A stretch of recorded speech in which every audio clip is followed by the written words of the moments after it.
A smuggled letter slid through the canvas flap of the siege engineer's tent, dropped by a shadow that vanished without a word. Kai took the crumpled paper, his fingers steady, until he saw his sister's handwriting, frantic and smudged. "Brother, the refugee caravan never made it past the gates. We're trapped inside the city. Nori is sick. We have almost nothing left. The food you calculated to starve them out is now our daughter's last meal. Please, you must find a way."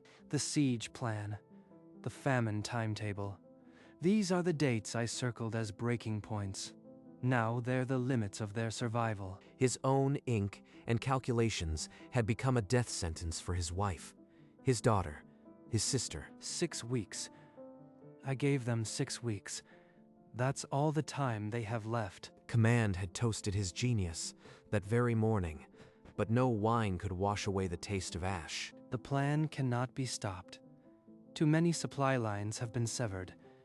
Even if I confess, they won't delay the siege for one engineer's mistake. So he buried the letter in his coat and began redrawing the siege, not for the city's collapse, but for a way in before the clock ran out. That morning, Kai had stood before the War Council, laying out the siege that would make his name. The city's grain stores will run dry in 6 weeks.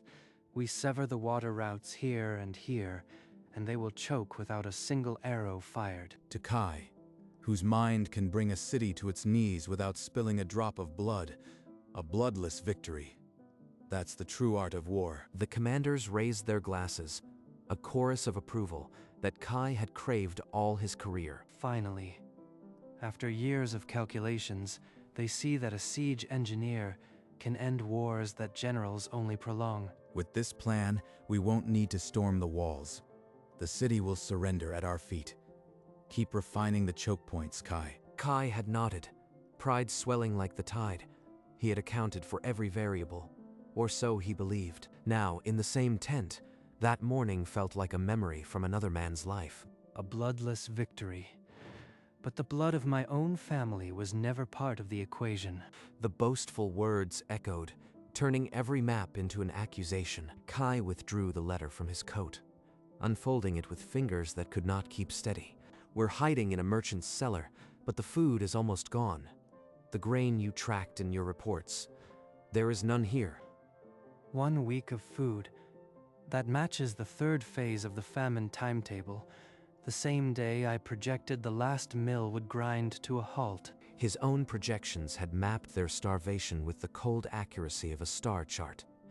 Now the numbers burned. If I tell command, Voss will only demand an earlier surrender, using my family as leverage. The siege won't stop. It'll accelerate. No one can know.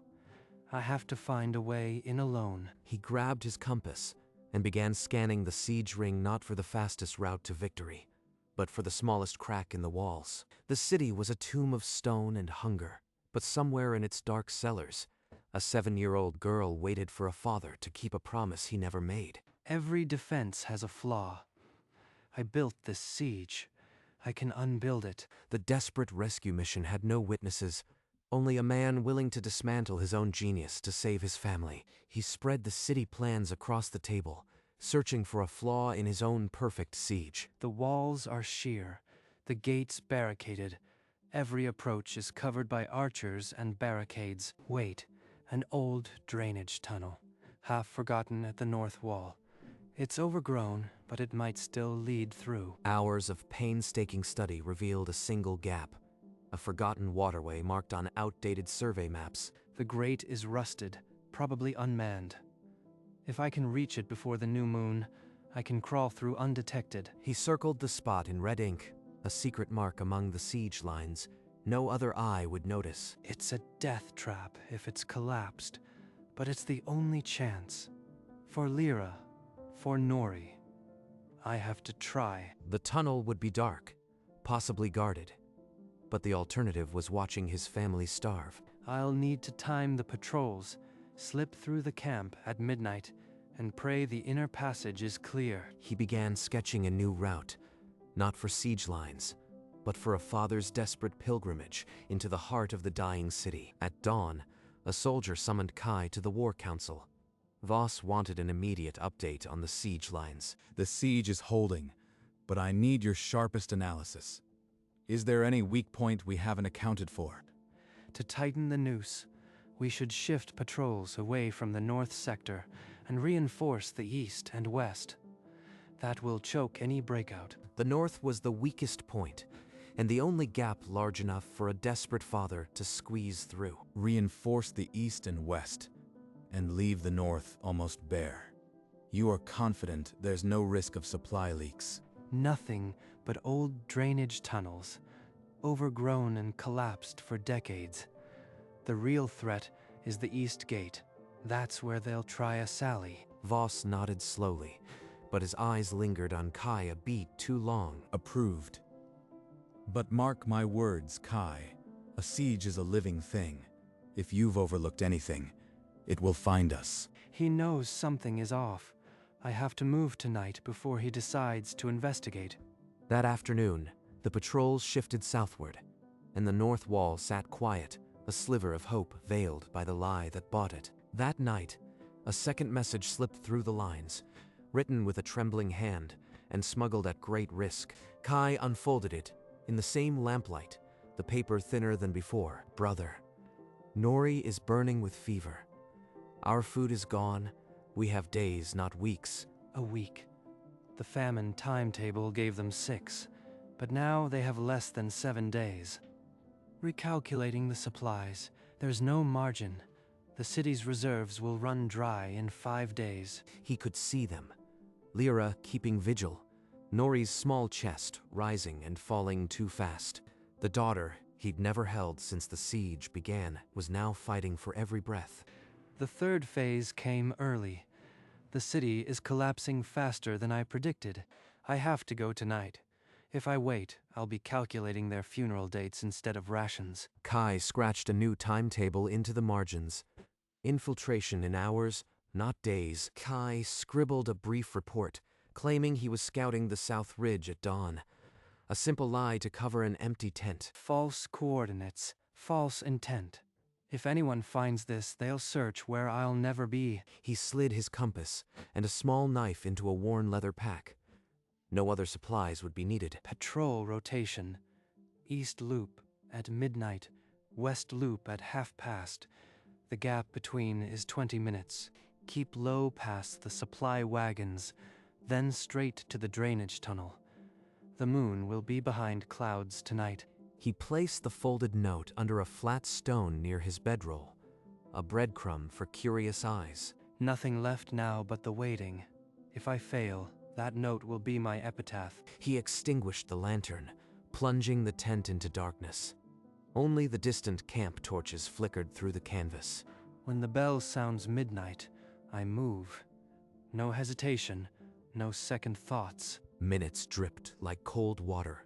The camp settled into its nightly rhythm, unaware that its engineer was about to betray it. A sharp knock on the tent pole shattered the silence. The general's adjutant commanded Kai to Voss's quarters at once. A spy just reported. They've got a hidden granary under the eastern quarter. Enough grain to last 3 months. Your famine timetable is worthless. Kai stared at the illustration. Sacks of grain piled high in a vault his own reconnaissance had never detected. We assault the walls in 48 hours. No more waiting. Find me the weakest spot for the ladders. I want your analysis by dawn. Assault. Not a slow siege. The city will be a slaughterhouse, and my family will be inside when the walls are breached. Understood, General. I'll have the assault analysis ready by morning. Kai bowed and stepped out into the night, the cold air stinging his lungs. Every second he delayed meant armor his family could not wear. 2 days. If I go tonight, I might reach them before the assault. If I wait, they'll die in the streets. No analysis to write. The weakest point is the north wall, and I am not drawing that for a storming party. He took one last look at the camp, then slipped into the shadows. By morning, there would be no engineer and no assault plan. The canvas flap barely rustled as Kai slipped from the tent. The camp was a lattice of shadows and dying torches. First sentry post is 40 paces left. Keep to the wagon shadows. He moved with the speed of a man who had memorized every inch of the camp's nightly blind spots. There, the sentry's torch is moving south. Hurry. He scurried across the open ground, his heartbeat louder than any war drum. The tunnel should be just beyond that ivy, overgrown, forgotten, just like the plans said. The mouth of the drainage tunnel yawned before him like a throat of wet stone.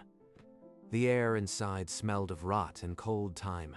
If it collapsed, if it's sealed, there's no other way. He thought of Nori's shallow breathing, of Lyra's tired eyes. Then he lowered his head and crawled into the darkness. The siege engineer who built the trap was now crawling into it, dragging his hopes behind him in the mud. The tunnel stretched on, cold and wet. Kai's knees scraped against stone, but he pushed forward, counting the paces. Finally, a sliver of moonlight ahead. He scrambled toward it, his breath shallow. He tumbled out into a narrow alley, the reek of the city hitting him like a blow. A figure slumped against a wall, too weak to lift a hand. The famine's face. My design. The streets were silent save for the moans of the starving. Every closed shutter hid a tragedy. A patrol. I need to find the merchant district before the next torchlight sweep, east of the square. Then 2 alleys north. The cellar should be under the old textile merchant's shop. He crept through the labyrinth of alleyways, his heart pounding with every distant shout. There, the blue door, worn paint, iron handle. This has to be the place. He pressed his ear to the door, listening for any sign of life from the cellar below. A faint cough echoed through the floorboards. Kai pushed the blue door open and descended into the cellar's cold grip. In the dim candlelight, 3 figures huddled against the stone wall. Lyra's eyes, wide with disbelief, locked onto his. Era clutched a small knife, and Nori lay still on a thin blanket. Kai, he thought we would never see you again. Nori, she's been asking for you in her fever. I am here now. I am sorry. It took so long. There's a drainage tunnel on the north wall. We can get out before the assault. The food ran out days ago. She's been burning up. We couldn't even find a healer. I've been so scared, brother. I know. The siege is tight, but I made a gap. We must leave now. In 2 days, this city will be stormed. But she's too weak to crawl through a tunnel. And what about the guards? I'll carry her the whole way. I've timed the patrols. We have a window. Trust me, Lyra. I'll follow. Here, take this water for the journey. Kai lifted Nori, her fevered head against his chest. They climbed the stairs, the cellar's darkness swallowing their absence, as they stepped into the moonlit shop. A fist hammered the door across the street. Open up, by order of the city watch.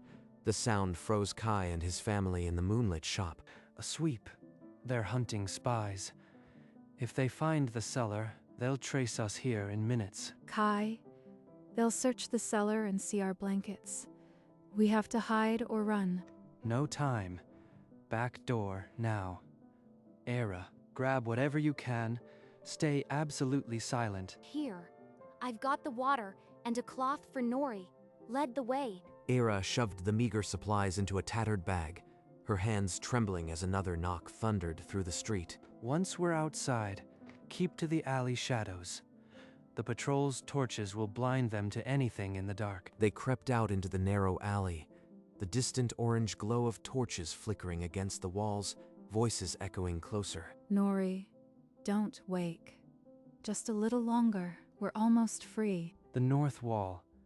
The tunnel is just beyond those streets. Keep moving. Halt. Stop right there. A patrolman's torch swung around the corner, illuminating the alley. Run.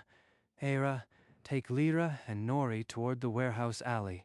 I'll slow them down. He snatched a loose cobblestone and hurled it into a dark side street. The clatter drew the guards' torches for a precious few seconds. They're still behind us. How do we lose them? The warehouse. It's full of dry wood and lamp oil. If I draw them there, one spark could end the chase. I swore a bloodless victory, but this fire will burn more than timber. It will burn the city's last hope. He grabbed a nearby lantern and smashed it against a dry crate. The oil spread, and a single strike of his flint ignited the puddle. Fire roared up the wooden columns, smoke pouring through the rafters. He stumbled out, the heat searing his back. Fire. The warehouse is alight. The patrolman's shouts turned to alarm. Abandoning the chase, they ran for water and buckets. Forgive me. The tunnel is near.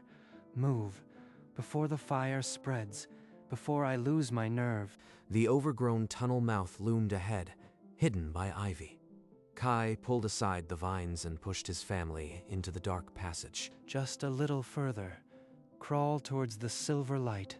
That's the outside. Ira, stay close to Lyra. They crawled on hands and knees through the mud and cold water, the sound of the distant fire muffled by stone. Nori, stay still. We're almost there. Hold on for Mama. We made it. We actually made it out. One by one, they emerged into the cool night air, the silhouette of the besieging camp visible in the distance. Halt! Who goes there? This is a restricted siege line. State your name. Our own sentry of all the luck. If he recognizes me, it's over. You wear the engineer's vest. It's the siege planner from command. Raise the alarm. We have a deserter and civilians. In moments, a dozen soldiers surrounded them. Kai pushed Lyra and Nori behind him, but the spears were already at his throat. The soldiers dragged Kai and his family through the camp, past bewildered engineers and stony-faced guards, straight to the command tent. General Voss stood in the command tent, his shadow stretching like an executioner's hood over the scattered maps. You abandoned your post, breached the siege line, and set fire to the city I ordered you to starve. Give me one reason not to hang you and everyone with you. Because I can give you the city in one day. I know every weak point, every hidden passage. Spare my family, exile them, and I'll draw the assault plan that ends this siege before dawn. The very plan he withheld when I needed it. Now he trades it for their lives. Draw the plan. If it works, your family will be put on a supply cart to the northern road at dawn. But you, Kai, will answer for desertion and arson before a court-martial. It's done. They'll live.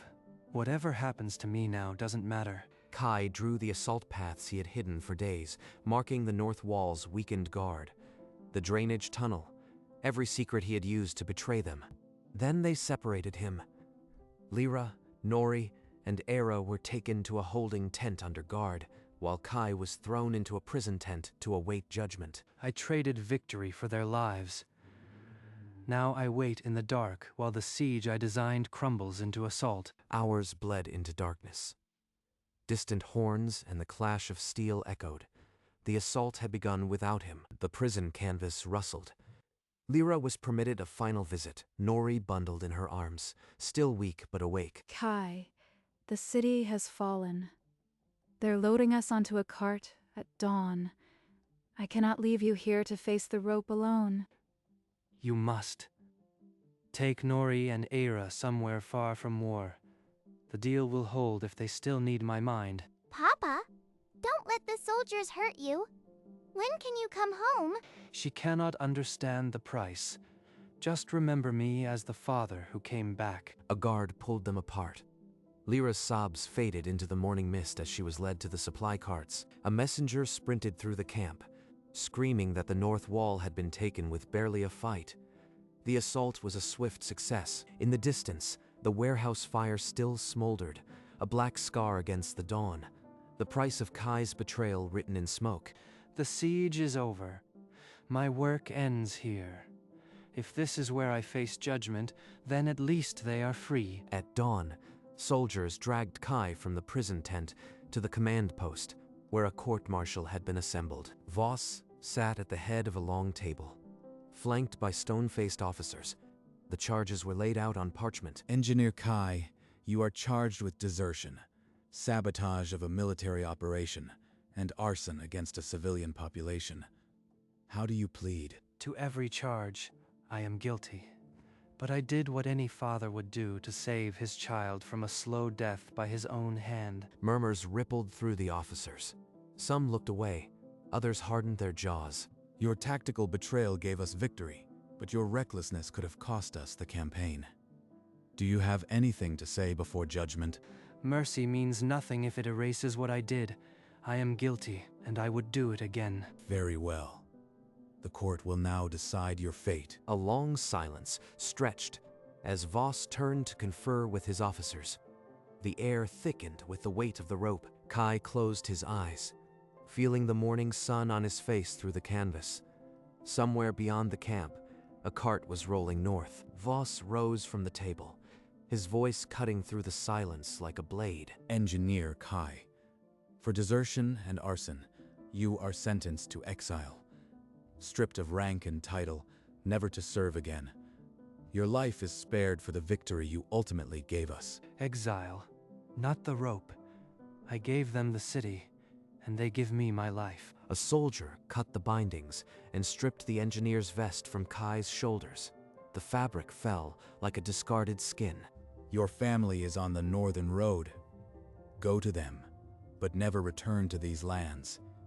You are no longer an engineer of this army. I was never one of you. I was only a father who tore down his own walls. Kai walked past the silent ranks of soldiers, out of the camp, the morning sun warming his back for the first time without duty. In the distance, a small cart trundled along the road, carrying the people for whom he had burned his life to ashes. Lyra, Nori, I am coming. Just a little longer. He began to walk, his footprints marking the path from siege engineer to exile. Father, and only now, a man free of his own calculations. The cart stopped atop a gentle rise, silhouetted against the morning sun. Lyra turned, and for a heartbeat, the world held its breath. Lyra's hand flew to her mouth. She scrambled down from the cart, Nori forgotten in her grip. Papa, I knew you'd come back. The soldiers said you were hurt, but I told them you'd never break a promise. He ran, the miles falling away, until his arms wrapped around his wife and daughter in a desperate embrace. I am here. I came for you. Nothing in this world will keep me from you again. You are alive. They said you were to be hanged. I couldn't breathe until I saw you walking. Brother, you actually did it. You gave up everything, your rank, your future, to save us. They took my vest, but they can't take my family. We're free now, all of us. The siege is over. They climbed back onto the cart, Nori on Kai's lap, her fever finally breaking in the warmth of his arms. The road stretched north, away from the burning city, and for the first time, Kai let the maps fall from his mind. The cart rolled deeper into the northern hills, where the air carried the scent of wild thyme instead of smoke. A stone cottage stood at the end of a forgotten road, its chimney silent but its walls strong. It's perfect. No walls, no siege lines. Just the sky and us. Papa, look. There's a field with flowers. Can we play after you fix the door? I'll start on the garden. We need carrots before winter, brother. Kai hung his old compass on a nail by the door. The needle still pointed north, but he no longer needed it. I was an engineer of famine. Now I am a carpenter, a farmer, a father. The calculations are finally silent. The smuggled letter, now faded and soft, stayed in his pocket, a reminder of the cost and of the love that dismantled his genius. Nori's small hand slipped into her fever, a distant memory, her laughter, the only arithmetic that mattered. The siege engineer who calculated the plan to starve the city had found his way home. In the weeks that followed, the cottage became a home. Wildflowers grew in the window boxes, and the sound of an axe replaced the memory of war horns. Lyra and Eira tended the hearth, turning foraged herbs and traded grain into meals that filled the tiny kitchen with warmth. I traded a compass for a hammer. Every nail I drive into this wood buries a memory of that siege deeper into the past. At night, when the fire burned low and the family slept, Kai would sit by the window, the old compass on the sill, and traced the faded letter in his pocket. The siege is a ghost now. I cannot erase what I did, but I can fill the silence with their voices. One afternoon, Nori found a patch of bluebells and pulled Kai by the hand, her giggles echoing across the meadows. Lyra watched from the garden, a smile crossing her tired face as she saw them tumble into the grass like children without a war. Era came out with a pitcher of cold water, and they all sat in the shade of the oak, the summer stretching endlessly before them. The compass on the wall had stopped spinning, its needle frozen on true north. But for Kai, true north was here, in the heart of his daughter's laughter. The siege engineer who once mapped starvation now charted only the stars for Nori, lying in the grass as she pointed to the sky. That night, under a velvet sky of stars, Nori lay in the grass and traced new constellations with her finger. Papa, that cluster looks like a cake. And that one, it's a running horse. She names the lights I once used to navigate slaughter sites. Now, they are her toys. He pointed to the North Star, the same guide that had once led him through enemy lines, now nothing more than a flickering light in his daughter's imagination. Come inside, both of you. The fire is warm, and I've made tea. The family gathered close, the night air cool, but there shared warmth enough to banish any lingering chill of the siege. At dawn, Kai walked out to the garden, the dew wet on the grass, the world silent save for birdsong. This is enough. This is more than I ever hoped to reclaim from the ashes. The cottage stood against the hillside, smoke rising from its chimney, flowers at its door. He had once calculated the death of a city. Now he counted the heartbeats of a home.